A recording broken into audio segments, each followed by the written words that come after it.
बाबू जगदेव प्रसाद, जिन्हें बिहार लेनिन भी कहा जाता है, बहुत ही क्रांतिकारी राजनेता थे।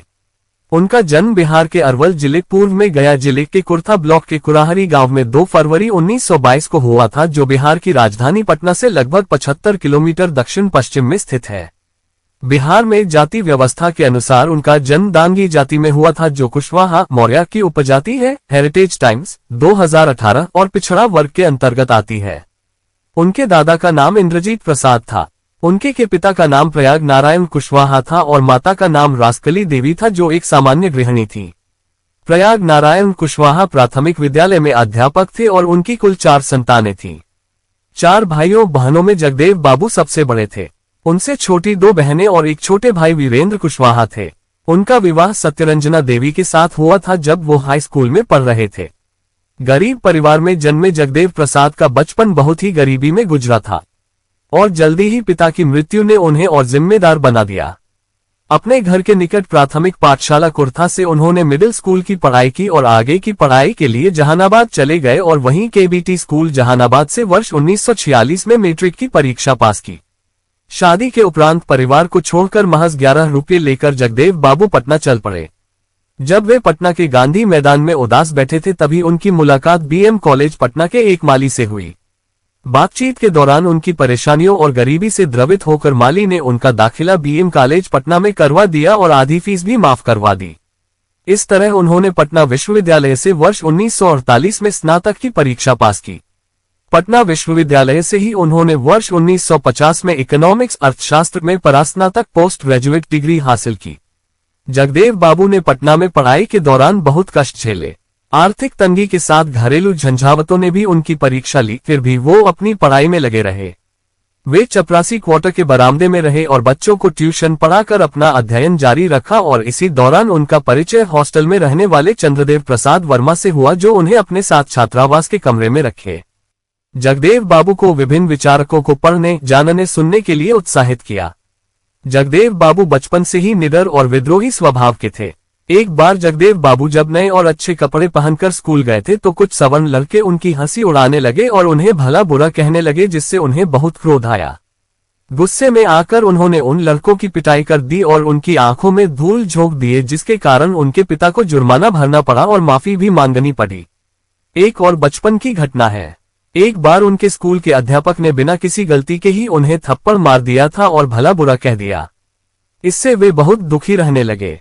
कुछ दिनों बाद वही शिक्षक जब कक्षा में कुर्सी पर बैठे बैठे खर्राटे भरने लगा, तभी जगदेव बाबू ने उसके गाल पर एक जोरदार चांटा मारा, जिसके लिए उनकी स्कूल के प्रधानाचार्य से शिकायत की गई। तो इस पर जगदेव बाबू ने निडर होकर प्रधानाचार्य से कहा, गलती के लिए सबको बराबर सजा मिलना चाहिए, चाहे वो छात्र हो या शिक्षक। जगदेव बाबू के शिक्षक और नजदीकी सच्चिदानंद श्याम के अनुसार बाबू जगदेव प्रसाद ने लोक सेवा आयोग की डिप्टी कलेक्टर की परीक्षा पास किया था और इंटरव्यू भी दिया था, लेकिन इंटरव्यू में बोर्ड के सदस्यों ने उन्हें अपमानित किया और कहा गया कि क्या करोगे अधिकारी बनकर, जाओ सब्जी भाजी उगाओ और बेचो। ये सुनकर जगदेव बाबू ने इंटरव्यू का बहिष्कार कर दिया। इंटरव्यू देने आए एक अन्य प्रतियोगी भोला प्रसाद सिंह ने जब ये सुना तो उन्होंने भी इंटरव्यू का बहिष्कार कर दिया था। वर्ष 1946 में जब जगदेव बाबू घर से बाहर रहकर जहानाबाद में पढ़ाई कर रहे थे, तभी उनके पिताजी बीमार पड़ गए और उनकी मां ने सभी देवी देवताओं से उनकी स्वस्थ होने की प्रार्थना की, लेकिन वे फिर भी ठीक नहीं हुए और अंततः उनकी मृत्यु हो गई। पिता की मृत्यु और मां की लाचारी देखकर जगदेव बाबू बहुत दुखी हुए और यहीं से उनके मन में हिंदू धर्म के प्रति विद्रोह और नफरत की भावना पैदा हो गई। लोग बताते हैं कि उन्होंने घर के सभी देवी देवताओं की मूर्तियों और तस्वीरों को उठाकर पिता की अर्थी पर डाल दिया और उन्हें भी पिता की चिता के साथ जला दिया। उन्होंने अपनी पिता की मृत्यु के बाद कोई भी श्राद्ध या कर्मकांड नहीं किया, बस एक शोक सभा और सामूहिक भोज करवा के कार्यक्रम संपन्न किया। पढ़ाई पूरी करने के बाद लोक सेवा आयोग के अपमानजनक व्यवहार से दुखी होकर जगदेव बाबू ने सचिवालय में नौकरी कर लिया और परिवार को आर्थिक सहायता देने लगे, लेकिन उन्हें अभी और परीक्षाएं देनी थीं। अधिकारियों के जातिवादी और सामंतवादी रवैये से तंग आकर उन्होंने 3 महीने बाद नौकरी से इस्तीफा दे दिया। इसके बाद उन्होंने गया में एक हाई स्कूल की स्थापना की और उसके प्रधानाध्यापक के रूप में कार्य करने लगे और इसी दौरान वो राम मनोहर लोहिया के संपर्क में आए और समाजवादी आंदोलन में कूद पड़े। उन्होंने बिहार के कई भागों की यात्रा की और समाज के दुख दर्द को समझने की कोशिश की। धीरे धीरे उनका मन स्कूल से विरक्त होने लगा और एक दिन स्कूल से इस्तीफा देकर पूरी तरह राजनीति में कूद पड़े। उनके छोटे भाई वीरेंद्र कुशवाहा के अनुसार राजनीति में जाने के कारण घर की माली स्थिति बहुत बिगड़ गई और क्योंकि घर चलाना मुश्किल हो रहा था, इसलिए उन्हें भी पढ़ाई छोड़कर जहानाबाद में स्वास्थ्य विभाग में नौकरी करनी पड़ी। लेकिन वीरेंद्र कभी भी जगदेव बाबू को घर की गरीबी और परेशानी के बारे में कुछ भी नहीं बताते थे। एक घटना का जिक्र करते हुए वीरेंद्र कहते हैं कि एक दिन वो जब वे कॉलेज से घर आए तो सीधे अपनी भाभी से मिलने चले गए और देखा कि भाभी एक पुरानी साड़ी पहने हुई थी और उसमें कई जगह पैबंद लगे थे। मुझे अचानक देखकर भाभी मुझसे असहज होने लगी और कहने लगी, अरे वैसे ही पहन लिया था, मेरे पास कई और साड़ियां हैं। लेकिन जब मैंने और साड़ियां दिखाने का आग्रह किया तो कोई साड़ी नहीं दिखा पाई। जब मैंने अपनी पत्नी से पूछा तो उसने बताया कि उनके पास एक और साड़ी है जो थोड़ा ठीक ठाक है, जिसका प्रयोग वो कभी कभार बाहर जाने के लिए करती हैं। जब मैंने पूछा कि मुझे क्यों नहीं बताया तो मेरी पत्नी ने कहा, दीदी ने आप लोगों से घर की परेशानियां बताने से मना किया था। इस घटना के बाद मैंने पढ़ाई छोड़कर नौकरी करने का निर्णय ले लिया। The freedom 2018। घर परिवार की तकलीफों को दरकिनार करते हुए जगदेव बाबू सामाजिक और राजनीतिक गतिविधियों में तल्लीन रहने लगे। यहां तक कि कभी कभार जब घर आते तो छोटे भाई से कुछ आर्थिक मदद भी लेते थे। अर्थशास्त्र में एमए की डिग्री लेने के बाद उनका रुझान पत्रकारिता की ओर हुआ और वे पटना सहित अन्य कई शहरों की पत्र पत्रिकाओं में क्रांतिकारी लेख और रचनाएं लिखने लगे। सामाजिक न्याय और बहुजन हितों के लिए आवाज उठाने वाले लेखों के कारण उन्हें काफी मुश्किलों का सामना करना पड़ा, लेकिन इस साहसी पत्रकार को अपनी बात कहने से कोई रोक नहीं सका। वर्ष 1952 में सोशलिस्ट पार्टी के मुखपत्र जनता का संपादन शुरू किया और उसे जन जन तक पहुंचाया। वर्ष 1955 में हैदराबाद से निकलने वाले अंग्रेजी साप्ताहिक सिटीजन और हिंदी पत्रिका उदय के संपादन से भी जुड़े और सामाजिक न्याय और बहुजन भागीदारी पर खूब लिखा। सवर्णों द्वारा मिलने वाली हजारों धमकियों के बावजूद पत्रकारिता का ये सच्चा सिपाही कभी भी न हताश हुआ और न ही डरा और खुल्लम खुल्ला सामाजिक न्याय और शोषितों के हक और हुकूक के लिए बराबर आवाज उठाता रहा। बाद में जगदेव बाबू पर काफी दबाव बनाया जाने लगा कि वे सामाजिक मुद्दे न उठाएं और उसके बाद प्रकाशकों के गैरजरूरी हस्तक्षेप और अपनी बात न लिख पाने के क्षोभ के कारण पत्रिकाओं के मालिकों से कहा सुनी हुई और वाद विवाद बढ़ने पर सिटीजन और उदय दोनों पत्रिकाओं के संपादक पद से इस्तीफा दे दिया और वापस पटना लौटकर सामाजिक कार्यों में पुनः जुट गए।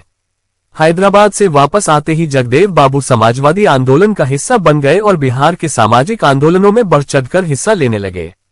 वे गजब के वक्ता थे। उनकी आवाज में जादू था जो लोगों को देर तक बांधे रहता था और लोगों में जोश और ऊर्जा भर देता था।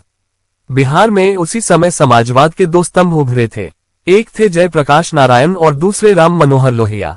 लेकिन ये जोड़ी बहुत दिन तक साथ न रह सकी और आपसी मतभेदों के कारण टूट गई। जयप्रकाश नारायण लोहिया को मझधार में छोड़कर अलग हो गए। उसी समय जगदेव बाबू ने लोहिया का साथ दिया।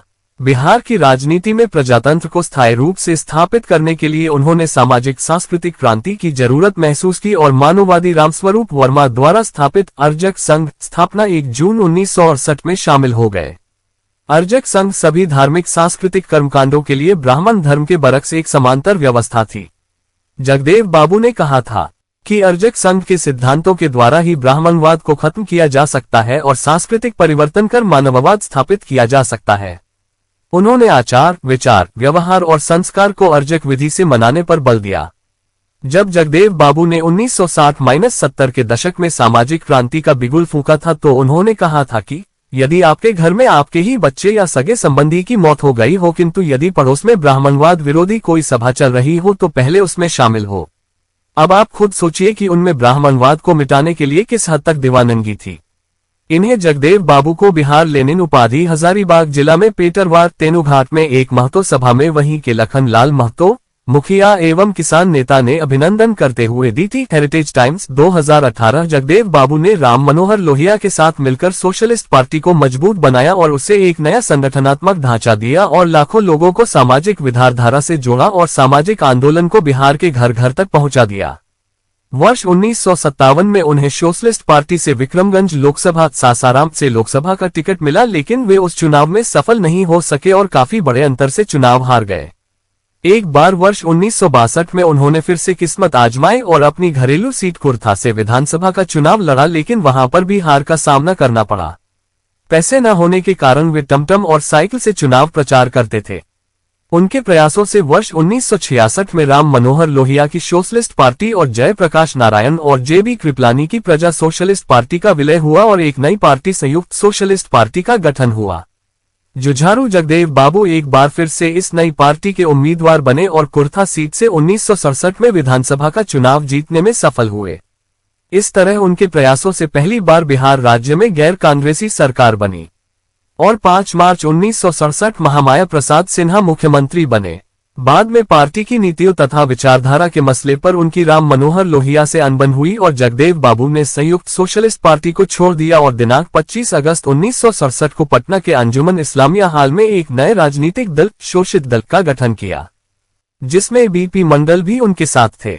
महामाया सिन्हा की सरकार गिरने के बाद कांग्रेस पार्टी की मदद से शोषित दल की सरकार बनी, जिसमें बीपी मंडल मुख्यमंत्री थे और जगदेव बाबू इस सरकार में सिंचाई और बिजली मंत्री बने। ये सरकार बस 50 दिन ही चल सकी और 18 मार्च 1968 को 17 मतों से यह सरकार गिर गई। इसके बाद 1969 में मध्यावधि चुनाव हुए और शोषित दल को 6 सीटें मिली, जिसमें जगदेव बाबू कुर्था से फिर जीत गए। 26 फरवरी 1969 को सरदार हरिहर सिंह मुख्यमंत्री बने, जिसमें जगदेव बाबू नदी घाटी मंत्री बने। लेकिन ये सरकार भी 3.5 महीने के बाद गिर गई और फिर भोला पासवान शास्त्री नेतृत्व में सरकार बनी, जो मात्र 9 दिनों के बाद 1 जुलाई 1969 को गिर गई और राष्ट्रपति शासन लगा दिया गया। मार्च 1970 को कई अन्य दलों के सहयोग से शोषित दल कई अन्य दलों के सहयोग से दारोगा प्रसाद मुख्यमंत्री बने। इस सरकार में जगदेव बाबू को फिर से सिंचाई, बिजली और योजना मंत्री बने। ये सरकार भी 18 दिसंबर 1970 को गिर गई। वर्ष 1972 में जगदेव बाबू कुर्था से पुनः विधानसभा से लड़े, लेकिन इस बार वे चुनाव हार गए। एक ऐतिहासिक निर्णय द्वारा 7 अगस्त 1972 को जगदेव प्रसाद के शोषित दल और रामस्वरूप वर्मा जी की पार्टी समाज दल का एकीकरण हुआ और शोषित समाज दल नामक नई पार्टी का गठन किया गया, जिसके अध्यक्ष रामस्वरूप वर्मा जी और महासचिव जगदेव बाबू थे। जगदेव बाबू पार्टी के राष्ट्रीय महामंत्री के रूप में एक नए जोश के साथ बहुत सारे दौरे किए और पार्टी का ढांचा मजबूत किया। जगदेव बाबू ने बिहार की राजनीति में एक नए और क्रांतिकारी दौर की शुरुआत की, जिससे सामंतवादी, मनुवादी और ब्राह्मणवादी लोगों और राजनीतिज्ञों को परेशानी होने लगी और वे उनके जान के दुश्मन बन बैठे।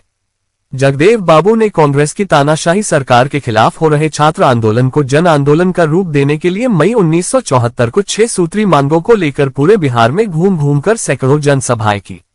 जगदेव बाबू ने कांग्रेस सरकार पर दबाव बनाने की बहुत कोशिश की, लेकिन भ्रष्ट प्रशासन तथा ब्राह्मणवादी सरकार पर इसका कोई असर नहीं पड़ा, जिसके फलस्वरूप उन्होंने 5 सितंबर 1974 से राज्यव्यापी सत्याग्रह शुरू करने की घोषणा कर दी। मौर्य 2018। ये जगदेव बाबू की ही देन है कि उनकी मृत्यु के बाद से लेकर आज तक बिहार में शोषित समाज के लोगों, दारोगा प्रसाद राय से लेकर नीतीश कुमार तक ने ही मुख्यमंत्री पद को सुशोभित किया और राज किया है। जगदेव बाबू ने भारत के गरीबों, किसानों, मजदूरों की हिस्सेदारी और अधिकार के लिए जो नारे दिए वो अमर हो गए हैं और आज भी लोगों में जोश भरने के काम आ रहे हैं।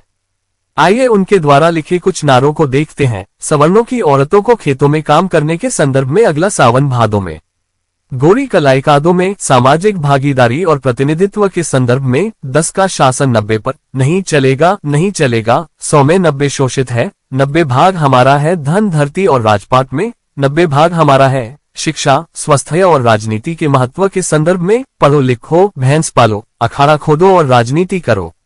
राजनीति और अन्य क्षेत्रों में सवर्णों की भागीदारी के संदर्भ में, कमाए धोती वाला और खाए टोपी वाला, समान शिक्षा व्यवस्था के संदर्भ में, चपरासी हो या राष्ट्रपति की संतान, सबको शिक्षा एक समान, ब्राह्मणवाद के उन्मूलन के संदर्भ में, मानववाद की क्या पहचान, ब्राह्मण भंगी एक समान, पुनर्जन्म और भाग्यवाद, इनसे जन्मा ब्राह्मणवाद। उनका एक वाक्य बहुत ही प्रसिद्ध हुआ जो कुछ इस तरह है, जिस लड़ाई की बुनियाद आज मैं डाल रहा हूं वह लंबी और कठिन होगी। चूंकि मैं एक क्रांतिकारी पार्टी का निर्माण कर रहा हूं, इसलिए इसमें आने जाने वालों की कमी नहीं रहेगी, परंतु इसकी धारा रुकेगी नहीं। इसमें पहली पीढ़ी के लोग मारे जाएंगे, दूसरी पीढ़ी के लोग जेल जाएंगे तथा तीसरी पीढ़ी के लोग राज करेंगे। जीत अंततोगत्वा हमारी ही होगी।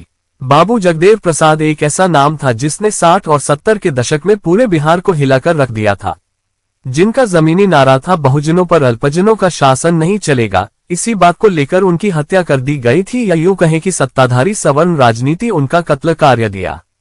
आज तक आजाद भारत में किसी भी राजनेता के साथ इतना अमानवीय और दुर्भावनापूर्ण व्यवहार नहीं किया। The finder 2019। राम अयोध्या सिंह विद्यार्थी जो जगदेव बाबू के सहयोगी थे बताते हैं कि 3 सितंबर 1974 की बात है, जब बाबू जगदेव प्रसाद अपने गांव कुर्था जा रहे थे तो रास्ते में अपने कार्यकर्ताओं से अरवल में मिल रहे थे। वहीं उनके एक परिचित बाबू ठाकुर सिंह स्वतंत्रता सेनानी भी उनसे मिलने आए थे और उन्होंने जगदेव बाबू को आगाह करते हुए कहा, हे जगदेव बाबू, कुर्था मत जा, 5 सितंबर के तोरा मार दे हैं सब। बिहार भर के भूमिहार के सबके मीटिंग होल हवा, हमहू भूमिहारी हई, सही ये बात जानी थी, हमरा जानकारी मिलल हई। कई दे थी वह तू तो मजाक मनबा, बाकी हम सच कही थी बा, तू कुर्था मत जा 5 सितंबर के। इस तरह बाबू ठाकुर सिंह से अपनी मौत का षड्यंत्र सुन के जगदेव बाबू हंसते हुए बोले कि ठाकुर बाबू यहाँ जीआई के आयल हई, सबके तो एक न एक दिन मरी है लागे है, ई तो बढ़िया होए कि हम जनता के सवाल लेके मरब। कोई बात ना है, हम दे रहा इतना ही, ई तो बढ़िया बात है ना। ठाकुर बाबू की पहल का आजादी की लड़ाई में अपने लड़ ली, दूसर का आजादी की लड़ाई हम लड़ी थी, हम मराए जाए तो तीसर का आजादी की लड़ाई फिर हम लोग लड़े हैं। ई लड़ाई के इतिहास रहत तो आगे की भी लड़ाई जारी रहत। बढ़िया है कि हमने अलगे अलगे टाइम में मरब आजादी लेके। उसके बाद उन्होंने ठाकुर सिंह को 25 रुपये दिए और कुर्था के लिए प्रस्थान कर गए। 2 दिन परिवार के साथ बिताने के बाद 5 सितंबर को कुर्था प्रखंड में आहूत मीटिंग को संबोधित करने चले गए। सोचिए, अपनी मौत के षड्यंत्र की खबर से भी न डरने वाले ऐसे क्रांतिकारी कितने दिलेर और समाज के लिए कितने समर्पित रहे होंगे, जो अपने कर्तव्य पथ पर अडिग रहे और नियत समय पर अपने लोगों के बीच संबोधित करने पहुंचे। कुर्था में भूमिहार सवर्णों द्वारा पहले से ही हत्या का प्लान रचा जा चुका था और वहां पर एक खास सवर्ण जाति के पुलिस के जवान और डिप्टी एसपी और मजिस्ट्रेट तैनात किए जा चुका थे। उस दिन कुर्था प्रखंड परिसर की रैली में लगभग 20,000 जनता मौजूद थी। चारों तरफ शोषित संघर्ष दल के झंडे लहरा रहे थे। सुबह 9 बजे जगदेव बाबू सभा में पहुंच गए थे और वे अपना अभिभाषण शुरू कर चुके थे, लेकिन पुलिस लोगों को सभा में जाने से रोक रही थी। लगभग 2:30 बजे दिन में जहानाबाद से सीआरपीएफ की बटालियन बुला ली गई और फिर जनता पर लाठीचार्ज कर दिया गया। इसी बीच डिप्टी एसपी से इशारा पाकर एक जवान ने जगदेव बाबू पर गोली चला दी। पहली गोली उनके पैर में लगी और दूसरी गोली उनके गर्दन को पार कर गई। जगदेव बाबू तड़पते हुए मंच से नीचे गिर गए और जनता डर के मारे तितर बितर हो गई। पुलिस ने घायल जगदेव प्रसाद को घसीटते हुए पुलिस थाने तक ले गई और वहां पर उनके साथ बहुत ही बुरा व्यवहार किया गया। उनकी छाती पर बंदूक की बट से मार मारकर उनकी पसलियां तोड़ दी गई थीं। जब वे पानी पानी चिल्ला रहे थे तब कुछ सवर्ण पुलिस वाले उनके मुंह में पेशाब भी कर दिए थे। The finder 2019। इंदिरा गांधी ने कराई थी बाबू जगदेव प्रसाद की हत्या। आजाद भारत के इतिहास में किसी भी जनता के प्रतिनिधि के साथ इतनी अमानवीय और क्रूर घटना नहीं हुई होगी जितना कि जगदेव बाबू के साथ। उचित उपचार के अभाव में उसी शाम जगदेव बाबू ने जय शोषित जय भारत कहते हुए इस दुनिया को अलविदा कहा। उनकी लाश को गायब करके फेंक देने का प्लान था, इसलिए उनकी लाश को उनके समर्थकों को न सौंपकर जंगल में ले जाया गया था, लेकिन पटना में उनके साथियों द्वारा धरना देने के कारण अगले दिन सुबह उनकी लाश को वापस लाया गया। उसी दिन शाम के 7:45 बजे के समाचार में बीबीसी रेडियो ने घोषणा की कि शांतिपूर्ण सत्याग्रह के दौरान कुर्था में बिहार लेनिन जगदेव प्रसाद की पुलिस ने गोली मारकर हत्या कर दी। बिहार सहित पूरे देश में उनकी हत्या की खबर फैल गई, लेकिन भारतीय मीडिया ने इसे बिल्कुल प्रमुखता नहीं दी। इस तरह शोषितों के मसीहा क्रांतिकारी राजनेता के अकाल मृत्यु से एक बार फिर ब्राह्मणवाद और सामंतवाद की जड़ें मजबूत हुई। जब जब कोई बहुजन नेतृत्व अपने समाज को जगाने निकला है, उसे ब्राह्मणवाद का शिकार बनना पड़ा है। ऐसे महान शहीद को शत शत नमन और अश्रुपूर्ण श्रद्धांजलि।